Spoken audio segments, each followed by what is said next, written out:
Bom, gente, então, continuando a falar de distúrbio ácido-base, a gente vai falar de um aspecto muito importante nesse vídeo, que é sobre como que a gente faz o diagnóstico clínico, né? Existem vários sinais que o indivíduo pode manifestar, até sinais neurológicos, mas a gente tem um exame muito específico que é justamente para ter certeza de que o indivíduo está com distúrbio ácido-base, tá? Que é um exame de sangue, onde a gente utiliza o sangue arterial. Por que o sangue arterial, gente?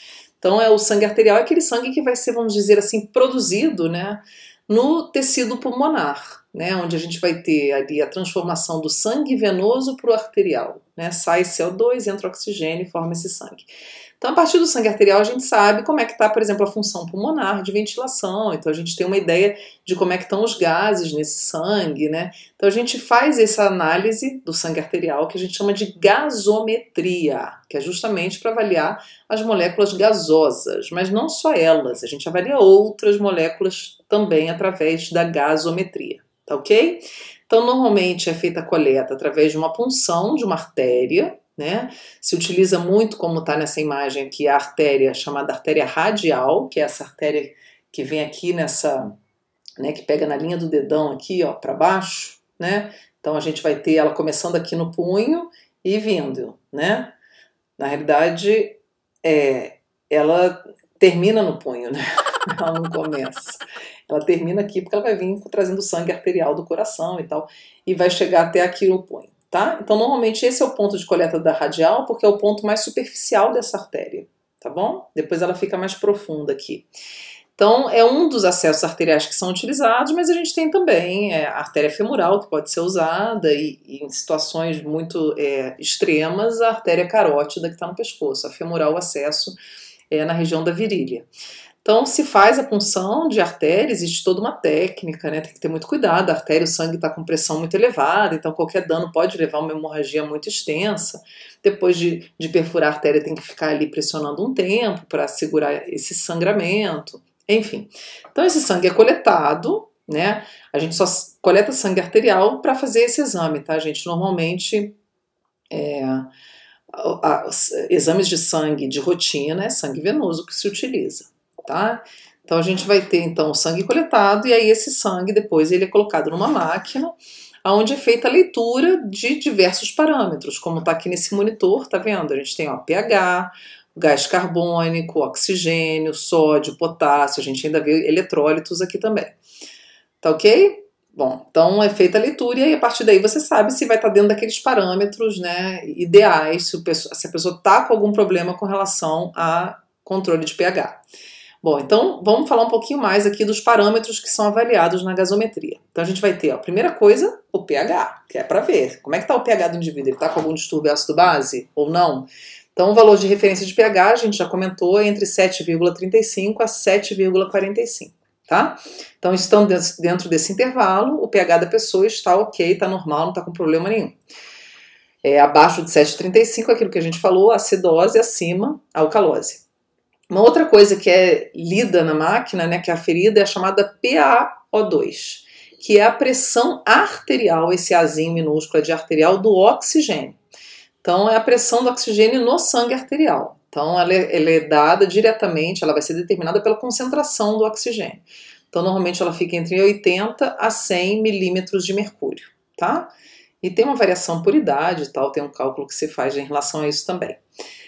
Um outro parâmetro que a gente vai ver é a PaCO2. Então, a PaCO2 é o que? A pressão arterial do dióxido de carbono, do gás carbônico, tá? Que fica normalmente entre 35 a 45 no sangue arterial, tá? A saturação do oxigênio, então que fica maior que 95% do sangue arterial, ele está com essa saturação de oxigênio, ou seja, as hemácias bem ocupadas pelo oxigênio e tal. Esse parâmetro é importante porque ele diz algumas coisas para a gente, principalmente com relação à ventilação pulmonar, né? As moléculas gasosas vão estar associadas a isso.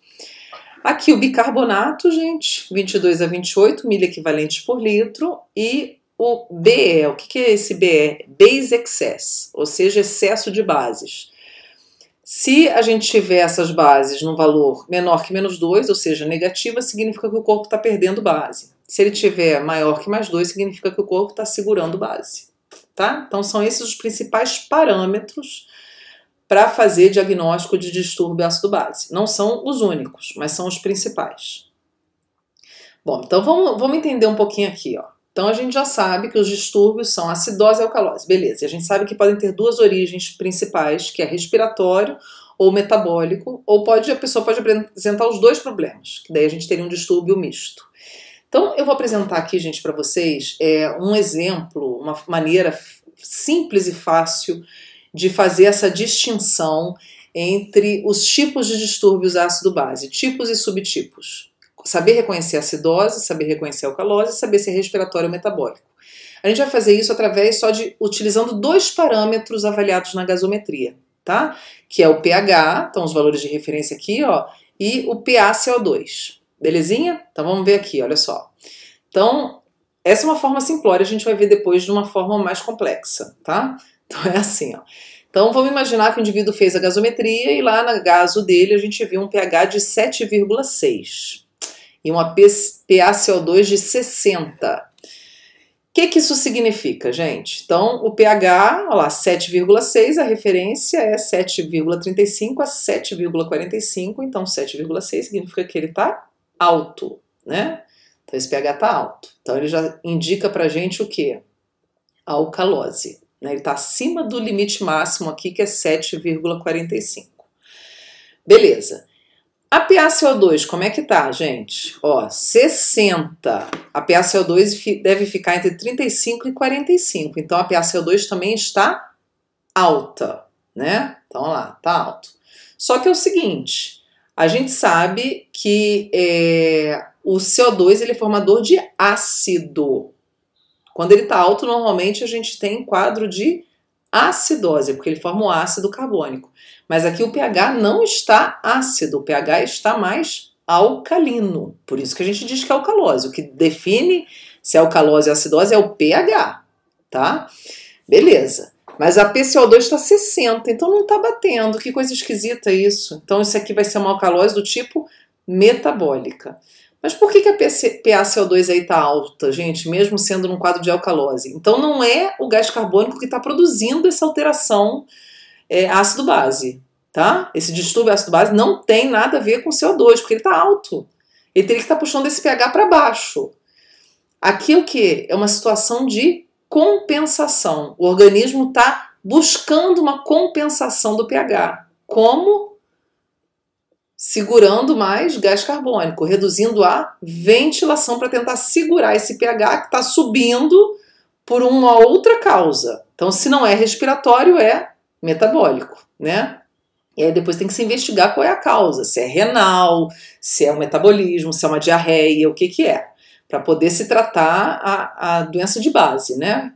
Tratando a causa, a gente consegue segurar o distúrbio depois. Claro que também, eventualmente, tem que se interferir nesse distúrbio, administrando ácido ascórbico, no caso de uma alcalose, no caso de uma acidose, normalmente bicarbonato de sódio. Bom, um outro exemplo aqui, ó, um pH 7,6 igualzinho a esse, então esse pH está alto, ou seja, alcalose, só que com uma PaCO2 menor que 35, ó, menor que o limite inferior, 20. Então agora sim, né? Então a gente tem um CO2 baixo, portanto menos ácido sendo formado, o pH ficando mais alcalino. Então aqui a gente tem uma PaCO2 baixa, então essa baixa PaCO2 é que está produzindo esse aumento do pH, então a gente vai ter uma alcalose respiratória, tá? Belezinha, gente? Poderia ter um outro problema relacionado com acúmulo, por exemplo, de bicarbonato no organismo. Poderia, então a gente teria uma alcalose do tipo mista, mas aqui a gente só está trabalhando com os valores de pH e PaCO2, tá? De uma maneira mais simplória, ok? Bom, vamos partir para um outro exemplo aqui, ó. pH igual a 7,2. Então esse pH agora, olha lá, é uma situação contrária da de cima. Ele está menor que 7,35, então a gente vai ter um pH baixo, então a gente tem uma acidose, tá? Agora vamos reconhecer o tipo dessa acidose, gente, ou seja, o distúrbio ácido-base que a gente chama de primário, né? O que vai estar aí o subtipo do distúrbio, né? Então a gente vai ter uma PaCO2 de 20, ou seja, a PaCO2 20 ela está menor, a gente tem menos gás carbônico. Gás carbônico é formador de ácido. Então, se o gás carbônico está baixo, a gente tem menos ácido formando. Então, a culpa não é do gás carbônico esse pH ácido, tá? Essa baixa PaCO2 está associada com o mecanismo de compensação. Significa o quê? Nesse caso, o indivíduo está hiperventilando. Ele está ventilando mais, eliminando mais gás carbônico do corpo para tentar impedir que esse pH caia, que já está em queda. Então, a origem da acidose não é respiratória. Se não é respiratória, ela vai ser metabólica. Belezinha? Vamos para um último exemplo aqui, ó. Utilizando, tá vendo? Eu usei mais ou menos os mesmos valores de maneira trocada para tentar simplificar para vocês. Aqui o mesmo pH, 7,2, pH baixo, né? Portanto, é uma acidose. Só que aqui eu tenho um PaCO2 60, ou seja, maior. O gás carbônico está alto. Então, o gás carbônico que está formando mais ácido, que está levando a redução desse pH. Portanto, se o gás carbônico está aumentado, a gente tem mais ácido sendo formado, ácido carbônico, mais hidrogênio, o pH tende a ficar mais ácido, então a culpa é do gás carbônico, portanto a acidose é respiratória. Belezinha, gente? Bom, aqui uma dicasinha, um macetezinho que eu achei bem legal, que eu vi num canal que tem aqui no YouTube chamado Didática Med, que tem uma aula bacana lá sobre gasometria, que ele dá essa dica que ele chama dica das setas, e eu achei muito legal. Então é um macetezinho para a gente entender, olha só. A gente observa aqui o seguinte, ó. Quando as setas estão na mesma direção, tá vendo aqui em cima e aqui embaixo, o distúrbio é de origem metabólica. Então se as duas setas estão para cima, a gente tem a alcalose, se as duas setas estão para baixo, a gente tem a acidose. Os dois metabólicos. Então ele usa lá a mesma direção, mesma, o M de metabólico. Sacaram? Eu achei bacana isso. Quando as setas estão em direções opostas, como aqui e aqui, tá vendo? A gente tem um distúrbio de origem respiratória. Bacana, né, gente? Então achei legal passar essa dica aqui pra vocês. Eu vi lá nesse canal, que é bem legal, tem muito vídeo bom lá, o pessoal tem uma galera bem didática, assim, recomendo, tá? Bom, então vamos ficar por aqui. E aí, no próximo vídeo, a gente vai esmiuçar mais, avaliando os outros parâmetros observados na gasometria. Tá ok, gente? Então a gente se vê.